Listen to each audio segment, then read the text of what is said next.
Hi, so my name is John Sullivan, and I am a middle aged children's librarian from Maryland. I suppose the middle aged part kind of speaks for itself. Um, so, why am I here and why am I trying to shop screenplays, various screenplays around to producers and contests and all of that? Well, the main thing that really draws me to creative work is creative collaborative work. And so I have musical collaborations. But writing is a solitary exercise. And I think it becomes more collaborative when the writing itself is just a blueprint for something bigger. And that is what a script is. It is a blueprint for something bigger, and that's the movie or the TV show. And that's where the collaborative part kicks in. So I'm always looking for opportunities to pursue creative collaborations. Now, there's plenty of ways to do that without shopping scripts around to producers. But when I decided to get back into screenwriting, well, I say back, but I started screenwriting in college when I took film courses, but all we did were a couple of short films. I never really was a screenwriter. It was mostly in music, playing guitar since I was 14. So what happened was in my early 40s, I decided to just start writing scripts. And as I was writing it, I began to think to myself, well, how am I entitled as a middle-aged children's librarian from Maryland, how am I entitled to have somebody give, well, a producer, millions of dollars to make one of my scripts, even though most of my scripts are written with a fairly low budget in mind? Why am I entitled to that? And I think a lot of people probably wouldn't think that way. But this is my aspiring Buddhism, I guess, wanting to get out of the ego in an industry that, let's face it, is all about the ego. One of the early scripts that I wrote, Women of Yore, is an anthology of 3 interconnected stories about women from the ancient world. That's my West Highland Terrier, Wilfie. I have 2 of them. Women of Yore started out as just an idea to do a story about the Roman world, the ancient world. But then it kind of started to develop into the focusing on the history of Christianity, even though I'm not a believer. But there was an element, a dramatic element to it that drew me to it, and from an historical perspective. But anyway, the main thing is that, and another theme that kind of developed throughout the writing was human rights and women's rights and prisoners of conscience. And I began to think globally. I began to think outside of the script. And I thought, wouldn't it be a great idea if a percentage of every dollar of revenue the movie took in, theater or streaming, was donated to an organization or organizations dealing with rescuing, freeing prisoners of conscience, but also working to advance and advocate for women's rights in countries where those rights are being scaled back, including my own. That way, the film would not just say something; it would actually be doing something. And from that basic concept, it kind of grew out of all proportion into this idea of an entirely nonprofit film and television production company, for which I have no seed capital at this time.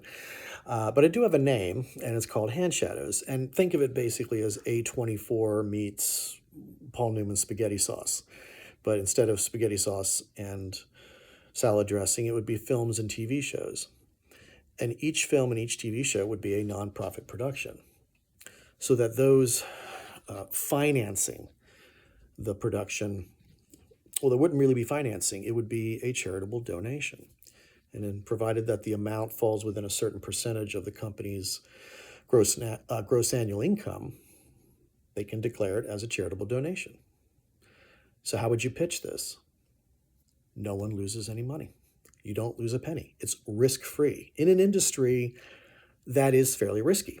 And a lot more films lose money than make money, and a lot of TV shows get canceled pretty early. There would be no risk involved. And on top of that, that company or those entities that are donating the capital to make the film or TV show, that's part of their PR. We're helping this movie or this show raise money for this organization.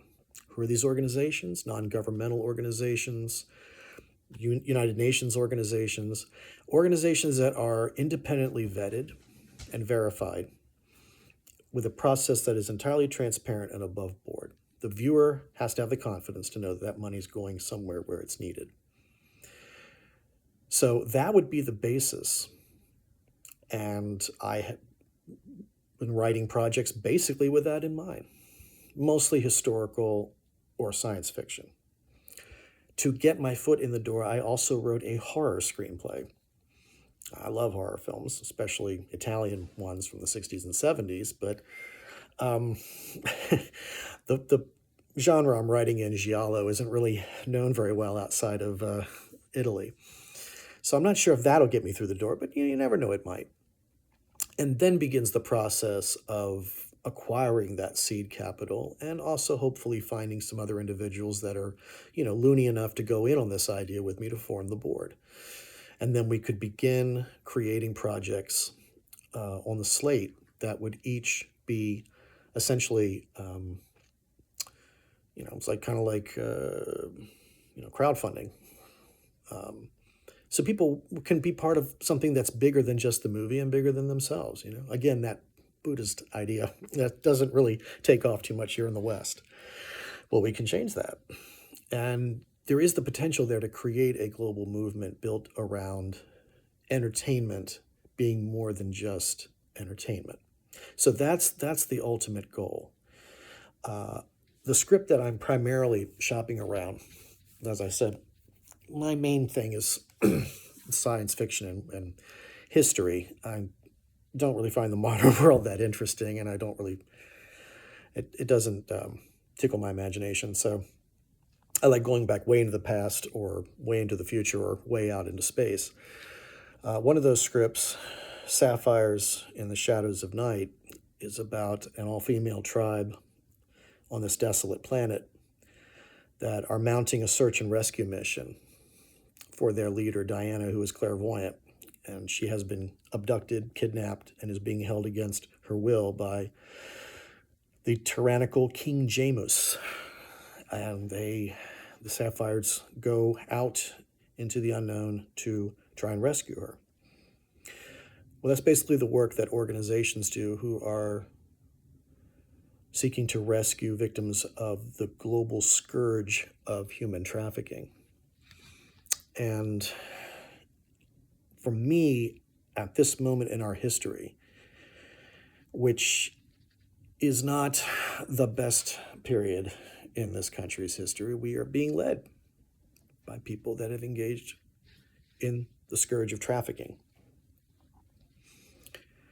So this would be an opportunity to make a film, again, written with a low budget in mind, written to be shot mostly on location with a few sets to be constructed, but mostly on location with minimal special effects work.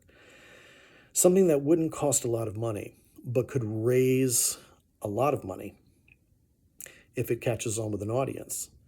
And that money, a percentage of every dollar from that film, could go towards one of those organizations. Again, this is, I'm not sure if I mentioned it already, but the first dollar gross deal, which is a thing in the industry where somebody, say a professor, say a producer or a professor, or an actor, somebody gets a percentage of every dollar of revenue. Well, instead of that, it would be an organization that is engaged in rescuing victims of trafficking that has been vetted and shown that they were actually involved with those rescues. There have been some high-profile organizations that have come out in recent years that claim to be this all-knowing all-powerful anti-trafficking organization, and nobody was ever able to really figure out if they'd actually been involved in any actual rescues. So it was mostly just hype than any actual results. But again, the viewer has to have that confidence to know that that money is going towards an organization that is using that money to try to rectify, defeat, address, challenge this global scourge. I think we can all agree, those of us who have a sense of decency, who are civilized and understand this. And I think that's a great way to start. The film itself is science fiction, so there's a distancing effect. If it was set in the modern day, there could be the whiff of exploitation to it. But in theory, anyway, the idea is that by placing it into the science fiction context, we don't turn away from the issue, but we recontextualize it so that it doesn't seem to be merely a form of exploitation, exploiting trauma for profit, which some folks do. I'm not going to say who, but it is a thing, and we have to be careful of that. We have to be careful. We have to make sure that art is in the service of something greater than ourselves, than merely exploiting the trauma of others in order to enfranchise ourselves, enrich ourselves, getting awards and critical acclaim. Yeah. There's two things that mean practically nil to me is awards and critical acclaim. You do it for the work. Okay, so this is a very long video introduction, but I think it's a very important topic. And if there are any agents or producers out there that want to know what I'm about, this is what I'm about. I've been a children's librarian for over 20 years. It's a profession that I kind of backed into, but it is a nonprofit profession, and that's where I come from. So I'd like to begin this process now, before I get any older.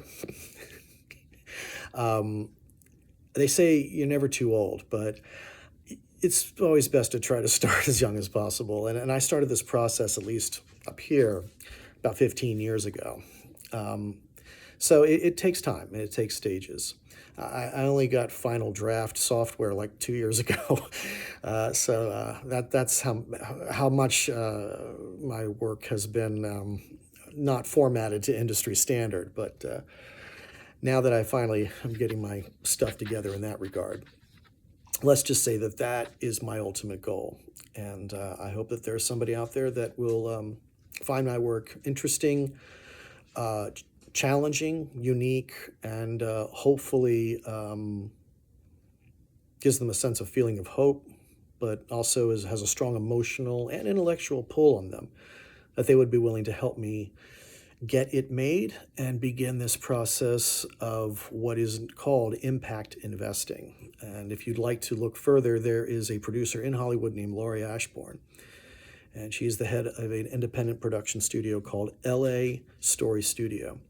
And they have a nonprofit subsidiary called Story Ripples. So you'll find their website and the information on the internet. So there are others in the industry that are interested in doing this. We just have to keep building that movement. Anyway, so thank you all very much for listening, and I hope we can all get together and do some of that creative collaboration very, very soon.